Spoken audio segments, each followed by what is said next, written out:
வணக்கம். செல்வகுமாரின் அதிகாலை வானிலை ஆய்வறிக்கை. அதிகாரப்பூர்வ வானிலை அறிக்கைக்கு இந்திய வானிலை ஆராய்ச்சித்துறை அறிக்கையை பார்க்கவும். 2026 ஜனவரி 31 சனிக்கிழமை அதிகாலை நிலவர வானிலை பதிவு. வங்கக்கடல் வந்திறங்கிய காற்று சுழற்சி இலங்கையை நெருங்கியது. இலங்கைக்கு தென்கிழக்கு புறம் நீடித்து கொண்டு நிலநடுக்கோட்டு இந்திய பெருங்கடலில் அமைந்து கொண்டு இலங்கைக்கு கனமழை பொழிவை நேற்றையிலிருந்து கொடுத்து வருகிறது. இலங்கையின் தெற்கு, தென்கிழக்கு மற்றும் கிழக்கு மாகாணங்களில் நல்ல மழைப்பொழிவை கொடுத்து கொண்டு தற்பொழுது இரு காற்று இணைவை தமிழ்நாட்டிற்கும் ஏற்றுவதற்கு சாதக சூழலை, அதாவது இரு காற்று இணைவு மழைப்பொழிவு தூறல், அதாவது மேகமூட்டம் தூறல், நனைக்கு மழை, லேசான மழை, ஒரு சில இடங்களில் மிதமான மழைப்பொழிவை கொடுப்பதற்கு சாதக சூழலை ஏற்படுத்தி கொண்டிருக்கிறது. எந்த மாவட்டங்களுக்கு எப்பொழுது எப்படி இருக்கும் வானிலை என்பதை பார்ப்போம். இன்றைக்கு சனிக்கிழமை 31ஆம் தேதி வானம் மேகம் சூழ தொடங்கி இருக்கிறது. டெல்டா மாவட்டங்களின் கடலோர பகுதிகளில் ஒரு 11-12 மணிக்கு டெல்டாவிலே நல்ல மேகமூட்டங்கள் சூழ தொடங்கும். இன்றைக்கு மதியம் 2 மணிக்கெல்லாம் கடுமையான ஒரு மேகமூட்டத்தை ஏற்படுத்தும். கிழக்கில் இருந்து கருமேகங்கள் தரை நோக்கி, அதாவது வடகிழக்கு கிழக்கு திசையிலிருந்து கருமேகங்கள் முன்னேறும். இன்றைக்கு மாலை முன்னிரவு நள்ளிரவு வரை படிப்படியாக கருமேகங்கள் அதிகரித்து கொண்டே ஒட்டுமொத்த டெல்டாவிலும் கருமேகம் சூழும். நள்ளிரவுக்கு பிறகு திருச்சி மற்றும் உள்ளே பார்த்தீங்கன்னா பெரம்பலூர், அரியலூர், கடலூர் ஆகிய மாவட்டங்கள் வரைக்கும் கடுமையான மேகமூட்டத்துடன் கூடிய வானிலையாக மாறத் தொடங்கும். நாளை அதிகாலைக்குள் தென்கடலோரமும் கருமேகம் சூழ்ந்து கடுமையான ஒரு மிரட்டலை கொடுத்து கொண்டே இருக்கும். எங்கிருந்து பார்த்தீங்கன்னா கடலூர் மாவட்டத்தோட தெற்கு பகுதி, உள்ளே பார்த்தீங்கன்னா விழுப்புரம், கள்ளக்குறிச்சி மாவட்டத்தோட தெற்கு பகுதி கூட கருமேகம் கடுமையாக சூழும், கடும் மிரட்டலை கொடுக்கும். சேலம் மாவட்டத்தோட ஆத்தூர், கல்வராயன் மலைப்பகுதி வரைக்கும், பெரம்பலூர், அரியலூர், ஒட்டுமொத்த கடலூர் மற்றும் இல்லை கருமேகம் சூடுறதை சொல்லிட்டு இருக்கேன். எங்கே தூரும்னு அடுத்து சொல்ல போறேன் வரேன்.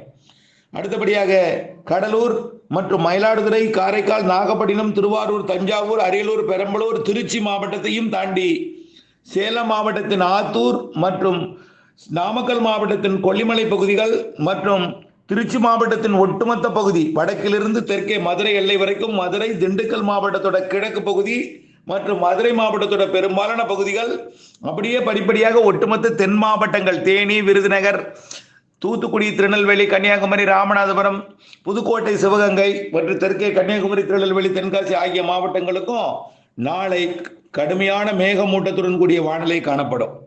நாளை ஞாயிற்றுக்கிழமை அதிகாலை 2 மணி 3 மணி அளவில் பொழுது விடியக்கூடிய நேரத்தில் நாகப்பட்டினம் மாவட்டம் வேதாரண்யம் கோடியக்கரை முனை, அதாவது நாகப்பட்டினம் மாவட்டம் தெற்கு பகுதி, திருவாரூர் மாவட்டத்தின் தெற்கு மற்றும் கிழக்கு பகுதி, ராமநாதபுரம் மாவட்டத்தின் ராமேஸ்வரம் மற்றும் ராமநாதபுரம் பகுதி மற்றும் புதுக்கோட்டை மாவட்ட கடலோர பகுதி, அப்படியே ராமநாதபுரத்திலிருந்து தூத்துக்குடி வரைக்கும் ஆங்காங்கே நனைக்கும் மழைப்பொழிவை நாளைக்கு ஏற்படுத்தும். அதாவது முதல்ல மேகமூட்டங்கள் படிப்படியாக முன்னேறும். நள்ளிரவு வரை பெரும்பாலான மாவட்டங்களுக்கு மேகமூட்டம் உண்டாகி நாளை அதிகாலையில் நாகப்பட்டினம்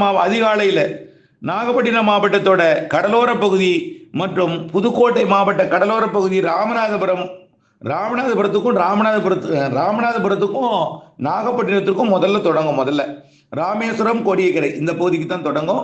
அதுக்கு முன்னாடியே இலங்கையோட வடக்கு கிழக்கு மாகாணங்கள்லாம் நல்ல மழைப்பொழிவை கொடுக்க தொடங்கிட்டோம். 1ஆம் தேதி ஞாயிற்றுக்கிழமை ஆங்காங்கே நனைக்கும், தூரும், லேசான மழைப்பொழிவு கூட ஒரு சில இடங்களில் கொடுக்கும். இதுல ராமநாதபுரம் மாவட்டத்தோட கடலோர பகுதிகளுக்கும், நாகப்பட்டினம் மாவட்ட கடலோர பகுதிக்கும், காரைக்காலுக்கும், மயிலாடுதுறைக்கும் நனைக்கும் மழை, லேசான மழை, ஒரு சில இடங்கள்ல மிதமான மழை, ஓரிரு இடங்கள்ல சற்று கனமழை பொழிவு கூட தெரிகிறது.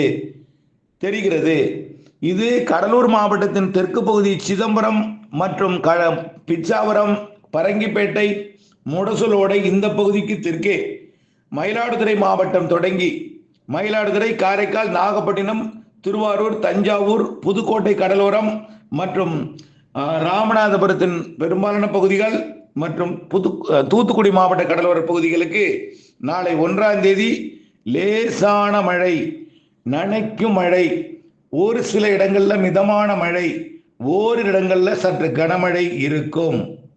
உள்ளேயும் கூட கொடைக்கானல் மலைப்பகுதி, வால்பாறை பகுதி, தேனி முதல் கன்னியாகுமரி வரைக்கும் உள்ள தென் மாவட்ட மேற்கு தொடர்ச்சி மலைப்பகுதிகளில் கூட ஆங்காங்கே தூறல் நனைக்கும் மழைப்பொழிவை கொடுக்கும்.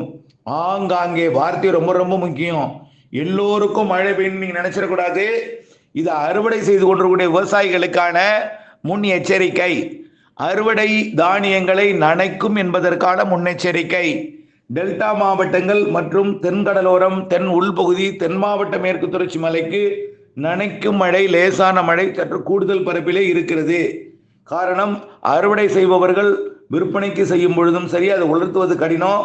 அதே போல விதைக்காக அது தானியங்களை பக்குவப்படுத்துவர்களுக்கும் இந்த மழை இடையூறை கொடுக்கும். ஆக கவனத்தில் கொள்ள வேண்டிய நாள் பிப்ரவரி 1-2 இந்த நாள் நனைக்கும் மழை முதல் ஒரு சில இடங்கள்ல சற்று கனமழை, ஓரிரு இடங்கள்ல சற்று கனமழை, ஒரு சில இடங்கள்ல லேசான மிதமான மழைப்பொழிவு கொடுக்கும். ஒட்டு மொத்தம் தமிழ்நாட்டின் கடலோர மாவட்டங்கள், அதாவது புதுச்சேரிக்கு தெற்கே, சேலத்திற்கு தெற்கே, நாமக்கல் மற்றும் அப்படியே கோயமுத்தூர், நீலகிரி வரைக்கும் கூட கருமேகம் சூழ்ந்து தென் மாவட்டங்களின் மேற்கு தொடர்ச்சி மலை, திண்டுக்கல் உள்ளிட்ட அதற்கு தெற்கே உள்ள மாவட்டங்கள், திருச்சி உள்ளிட்ட அந்த மாவட்டங்களுக்கு தெற்கே தென்கிழக்கே உள்ள மாவட்டங்கள், சேலம் நாமக்கலுக்கு கிழக்கே தெற்கே உள்ள மாவட்டங்களுக்கெல்லாம், தென்கிழக்கே உள்ள மாவட்டங்களுக்கெல்லாம் கருமேகம் சூழ்ந்து மிரட்டி கொண்டிருக்கும். ஆங்காங்கே தூறலை கொடுக்கும். கடலோரம் உறுதியாக நனைக்கும். டெல்டா மற்றும் தென்கடலோரம் நனைக்கும். லேசாக மிதமாக கூட ஒரு சில இடங்கள்ல பெய்யும். சற்று கனமழையாக ஓரிரு இடங்கள்ல இருக்கும். எங்காவது ஒரு இடத்துல கனமழை கூட இருக்கலாம். 3-4 சென்டிமீட்டர் வரைக்கும் எங்காவது ஒரு சில இடங்கள்ல கூட இருக்கலாம், ஓரிரு இடங்கள்ல இருக்கலாம். ஆகவே இது இந்த 1ஆம் தேதி 2ஆம் தேதி வானிலை. மழையை எதிர்நோக்கி இருப்பவர்களுக்கு அதாவது ஒவ்வொரு மாதிரி இருக்கும். ஒருத்தருக்கு நனைத்தால் போதும், ஒருத்தருக்கு மிதமான பெய்தால் போதும், ஒருத்தருக்கு சற்று கனமழை பெய்யணும். ஆனால் இது எல்லோருக்கும் ஒரே மாதிரியாக இருக்காது. ஒதுக்கி ஒதுக்கி ஆங்காங்கே இருக்கும். ஆனால் முற்றிலுமாக வானிலை நாளை தலைகீழாக மாறி இருக்கும். 1ஆம் தேதி 2ஆம் தேதி முற்றிலுமாக தலைகீழ் மாற்றத்தை ஏற்படுத்தி இருக்கும். குளிரும் இருக்கும். காரணம், இரு காற்று இணைவு ஏற்படுத்தும் இடத்துல தான் மழை. ஒற்றை குளிர் மற்றும் இருந்தால் குளிர். வடவுள் மாவட்டங்கள், வடகடலோரத்துக்கெல்லாம் குளிர் மிகுந்து இருக்கும் நாளைக்கு. கர்நாடக எல்லையோர மாவட்டங்கள், ஆந்திர எல்லையோர மாவட்டங்கள்லாம் நாளைக்கு குளிர் மிகுந்து இருக்கும். ஆக ஒற்றை காற்று குளிர் என்றால் குளிர் மிகுந்து இருக்கும். கிழக்கு காற்று ஒற்றை என்றால் அது கொஞ்சம் புழுக்கமாக இருக்கும். 2 காற்று இணையும் இடத்துல அது மழையாக இருக்கும். அது ஆங்காங்கே மழைப்பொழிவை கடலோர மாவட்டங்களில் மட்டுமே ஏற்படுத்துவதற்கு கூடுதல் வாய்ப்பு உள்ளேயும் தெற்கு உள்ளேயும் ஆங்காங்கே ஏற்படுத்தும். ஒரு சில இடங்களில் ஏற்படுத்தும். இதற்கு அடுத்தபடியாக இரு காற்று இணைவு ஏற்படுத்தக்கூடிய காற்று சுழற்சினால் 4ஆம் தேதி, ஆனால் இலங்கையில மழை இருந்து கொண்டே இருக்கும். அடுத்தது 4ஆம் தேதி. 4ஆம் தேதி இதே போல படிப்படியாக மேகமூட்டத்தை ஏற்படுத்துவதற்கான, அதாவது இது 1ஆம் தேதி 2ஆம் தேதி மேகமூட்டம் நனைக்கும் மழை பொழிவை கொடுத்து விட்டு 3ஆம் தேதி தெளிவடைஞ்சிடும். 3ஆம் தேதி தெளிவடைஞ்சாலும் ஆங்காங்கே கருத்துட்டே இருக்கும். ஆனால் அது மழையாக மாறாது. 4ஆம் தேதி ஒட்டுமொத்த கடலோரத்திற்கும் மேகமூட்டத்தை ஏற்படுத்தும். அதாவது திருவள்ளூர், சென்னை, செங்கல்பட்டு மற்றும் விழுப்புரம், புதுச்சேரி, கடலூர் மற்றும் மயிலாடுதுறை, காரைக்கால், நாகப்பட்டினம், திருவாரூர், தஞ்சாவூர், புதுக்கோட்டை, சிவகங்கை, ராமநாதபுரம் மற்றும் தூத்துக்குடி, திருநெல்வேலி, கன்னியாகுமரி, தென்காசி ஆகிய மாவட்டங்களுக்கும் 4ஆம் தேதி 5ஆம் தேதி மேகமூட்டத்தை ஏற்படுத்தும். கடுமையான மேகமூட்டத்தை ஏற்படுத்தும். இதை விட கூடுதல் பரப்பிலே மேகமூட்டத்தை ஏற்படுத்தும். 4, 5, 6 4, 5, 6ல மழை வாய்ப்பு உறுதிப்படுத்தக்கூடிய இடங்கள் பார்த்தீங்கன்னா வடகடலோரம். நல்லா பாருங்க, ஏற்கனவே நாம எதிர்பார்த்திருக்கிறது 1ஆம் தேதி 2ஆம் தேதி கடலூர் மாவட்டத்தோட பரங்கிப்பேட்டைக்கு தெற்கே மட்டும்தான் நாம எதிர்பார்த்திருக்கிறோம். அதே போல அரியலூர், பெரம்பலூர் வரைக்கும் கூட ஆங்காங்கே ஒரு சில இடங்களில் தூறலாம். கடலோரம் நனைக்கும், லேசான மழை, மிதமான மழை சொல்லியிருக்கோம். ஆனா 4, 5, 6 தேதிகளில் வரக்கூடியது சென்னை அது திருவள்ளூருக்கு உண்டு. திருவள்ளூருக்கு தூறல் வச்சுங்க. சென்னைக்கு நனைக்கும் மழை, செங்கல்பட்டுக்கு லேசான மழை, அப்படியே விழுப்புரத்திற்கு லேசான அல்லது மிதமான மழை, கடலூருக்கு ஆங்காங்கே சற்று கனமழை, நனைக்கும் மழை பெரும்பாலும். அப்படியே தெற்கே வர வர டெல்டா மாவட்டங்கள் மயிலாடுதுறை, காரைக்கால், நாகப்பட்டினம், திருவாரூர், தஞ்சாவூர் ஆங்காங்கே 3, 4, 5ல் நான் சொல்றதெல்லாம் 3, 4, 5 1, 2, 3 ஏற்கனவே சொல்லப்பட்டு விட்டது. இப்ப சொல்வதெல்லாம் 3, 4, 5 தேதி. சரி, மன்னிக்கவும் 4, 5, 6 மன்னிக்கவும் 4, 5, 6 தேதி. 3ஆம் தேதி இடைவெளி நில மேகமூட்டம் இருக்கும், மிரட்டி கொண்டிருக்கும். 4, 5, 6 4, 5, 6 தேதிகளில் இது டெல்டா மாவட்டங்களுக்கு நனைக்கும் மழை, லேசான மழை, ஒரு சில இடங்கள்ல மிதமான மழை, ஓரிரு இடங்கள்ல சற்று கனமழை இருக்கும். இது தென் மாவட்டங்களின் கடலோர பகுதிகளுக்கும் டெல்டாவிற்கும் மிதமானது முதல் சற்று கனமழை பொழிவை கொடுக்கும். ஆங்காங்கே தான் எல்லோருக்கும் ஒரே மாதிரியா இருக்காது, உள்ளேயும் கொடுக்கும். ஆங்காங்கே திருச்சி, சேலம், நாமக்கலுக்கும் ஆங்காங்கே கொடுக்கும். மேற்கு மாவட்டங்களுக்கும் ஆங்காங்கே கொடுக்கும். இது மதுரை மற்றும் தேனி, விருதுநகர், ராமநாதபுரம் ஆக மதுரை, விருதுநகர், தேனி, மதுரை, விருதுநகர், தேனி, ராமநாதபுரம் மற்றும் தூத்துக்குடி, திருநெல்வேலி, தென்காசி, கன்னியாகுமரியிலையும் மேற்கு தொடர்ச்சி மலையோட திருநெல்வேலி மாவட்ட எல்லையோர பகுதி, அதாவது திருநெல்வேலி, கன்னியாகுமரி எல்லையோர பகுதிகளில் மாஞ்சோலை, நாலுமுக்கு, ஊத்து, காக்காட்சி போன்ற பகுதிகளுக்கு கண்டிப்பா 4ஆம் தேதி 5ஆம் தேதி சற்று கனமழை இருக்கு. இது திருநெல்வேலி, தென்காசி, விருதுநகர் மாவட்ட மேற்கு தொடர்ச்சி மலையில மிதமான மழை முதல் சற்று கனமழை வரை 4ஆம் தேதி மாலை இரவிலே கொடுக்க வாய்ப்பு இருக்கிறது. 4ஆம் தேதி பிப்ரவரி 4, 5 தேதிகளில் பிப்ரவரி 4, 5 தேதி அங்கு மட்டுமல்ல, தேனி, விருதுநகர், தென்காசி, திருநெல்வேலி, கன்னியாகுமரி மாவட்டத்தோட மேற்கு தொடர்ச்சி மலை இங்கேயும் இருக்கும். வங்கக்கடலோரம் முதல் தென் மாவட்ட மேற்கு தொடர்ச்சி மலை வரைக்கும் மழை இருக்கும். வங்கக்கடலோரம் திருவள்ளூரை விட சென்னைக்கு கொஞ்சம் கூடுதல் நினைக்கவும் தூரவும், திருவள்ளூரை சென்னையை விட செங்கல்பட்டுக்கு கொஞ்சம் கூடுதலும், செங்கல்பட்டை விட எல்லாமே நனைக்கு மழை, தூரல் மழை தான் சொல்லிட்டு இருக்கேன். அடுத்தது விழுப்புரம் மாவட்டம் வந்தோன்னே லேசான மிதமான மழையாகவும், கடலூருக்கு தெற்கே சற்று கனமழையாகவும், கடலூரிலிருந்து மயிலாடுதுறை, காரைக்கால், தஞ்சாவூர், திருவாரூர், நாகப்பட்டினத்திற்கு மிதமானது முதல் சற்று கனமழையும், ஒரு சில இடங்கள்ல ஆங்காங்கே சற்று கனமழை முதல் ஓரிரு இடங்கள்ல ஏதாவது ஒரு இடத்துல கனமழையும் கொடுக்கலாம். அது புதுக்கோட்டை, ராமநாதபுரம் மற்றும் சிவகங்கை, தூத்துக்குடி மாவட்டங்களுக்கு கொடுப்பதும், அப்படியே உள்ளே திருச்சி, திண்டுக்கல் மற்றும் திருப்பூர், கோயம்புத்தூர் மாவட்டத்தில் நனைக்கும் மழை, தூறல் மழையும், மதுரை மற்றும் கொடைக்கானல் மலைப்பகுதி, விருதுநகர் மற்றும் சிவகங்கை, ராமநாதபுரம், உள்ளே தேனி, திருநெல்வேலி, கன்னியாகுமரி, தென்காசி, விருதுநகர் மற்றும் கன்னியாகுமரி மாவட்டத்தோட திருநெல்வேலி மாவட்ட எல்லை பகுதி மற்றும் கேரள எல்லையோர மேற்கு தொடர்ச்சி மலை தென் மாவட்ட பகுதிகளுக்கு நனைக்கும் மழை பொழிவை கொடுக்கும். இப்போ எந்த மாவட்டத்திலையும் சில மாவட்டங்கள் நான் சொல்லலை, அந்த மாவட்டங்களுக்கு இந்த நிகழ்வால் மழை இல்லை என்றுதான் அர்த்தம். இந்த மாவட்டத்தின் பெயரை சொல்லி இது மழை பெய்யாது அப்படின்னு சொன்னாக்க உங்களுக்கு கஷ்டமா இருக்கும், மழை எதிர்நோக்கி இருப்பவர்களுக்கு. நான் இந்த அறிக்கையை கொடுப்பதற்கான காரணம் அறுவடை செய்து கொண்டிருக்கிற விவசாயிகளுக்கும் விதைப்பு விவசாயிகளுக்குமானது. அதாவது பல்வேறு படிகளை செய்து கொண்டிருக்கூடிய போது கடுமையான மேகம் சூடும்போது என்ன செய்வாங்க, ஆகா மழை கொட்டிடுமோ அப்படின்னு நினைப்பாங்க. இப்போ உப்பள பணி செய்து கொண்டிருக்கும் போது என்னாகும், கடுமையாக கொட்டிவிடுமோ, உப்பு பாத்தியை மீண்டும் சீர்குலைத்து விடுமோ என்று அச்சப்படுவார்கள். அவர்களுக்கானது இந்த மழை மிதமான மழையாகவும் சற்று கனமழையாகவும் உப்பள பகுதி, வேதாரண்ய, அகசியம்பள்ளிக்கும் உள்ளே வர வர லேசான மழையாகவும் மிதமான மழையாக ஆங்காங்கேயும், அப்படியே தூறல் நனைக்கும் மழை தான், பெரும்பாலும் லேசான மிதமான மழை தான் ஆங்காங்கேயும் இருக்கும். இது திருச்சிக்கு தெற்கே, திருச்சிக்கு கிழக்கே, சேலம், நாமக்கல் மாவட்டத்தின் கிழக்கு பகுதிக்கு கிழக்கே, திருவண்ணாமலை மாவட்டத்தோட தெற்கு பகுதி கிழக்கு பகுதிக்கு கிழக்கே தான் இருக்கும். பெரிதாக உள்ளே போய் கொடுத்துடாது. ஆனால் ஒட்டுமொத்த தமிழ்நாட்டுக்கும் மேகமூட்டத்தை கொடுக்கும். வரக்கூடிய 4, 5, 6 இப்போ மழை நாட்கள், மிரட்டும் நாட்கள், நனைக்கும் மழை முதல் லேசான மழை ஒதுக்கி ஆங்காங்கே பெய்யக்கூடிய நாள் 1, 2, அடுத்தது 4, 5, 6 4, 5, 6. சார் எங்க மாவட்டத்துக்கு உண்டான்னு கேட்டுறாதீங்க, உங்க மாவட்டத்துக்கு தெளிவா சொல்லிட்டேன். திருச்சிக்கு கிழக்கே, திருச்சிக்கு தெற்கே, புரியுதுங்களா? திருச்சிக்கு கிழக்குன்னு சொல்லும் பொழுது அது நாமக்கல் மாவட்டத்தோட கிழக்கு பகுதிக்கும் ஆங்காங்கே ஒரு சில இடங்கள்ல இருக்கும். ரெண்டாவது வரக்கூடியது 4, 5, 6 தான். முதல் வரக்கூடியது மேகமூட்டத்தை மட்டும் தான் கொடுக்கும், அது கூட தூறலை கொடுக்கலாம். ரெண்டாவது வரக்கூடிய 4, 5, 6 தான் உள்ளே முன்னேறும். முதல்ல வரக்கூடிய 1, 2 வந்து கடலோரமும் தென்கடலோரமும் தென் மாவட்ட மேற்கு தொடர்ச்சி மலைக்கு மட்டும்தான்.